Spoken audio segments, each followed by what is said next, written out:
ولقد آتينا داود وسليمان علما وقال الحمد لله الذي فضلنا على كثير من عباده المؤمنين. وورث سليمان داود وقال يا أيها الناس علمنا منطق الطير وأوتينا من كل شيء إن هذا لهو الفضل المبين.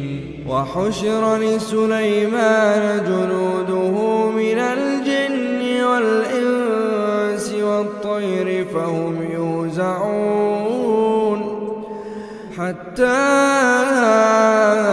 إذا أتوا على واد النمل قالت نملة يا أيها النمل ادخلوا مساكنكم لا يحطمنكم سليمان وجنوده وهم لا يشعرون.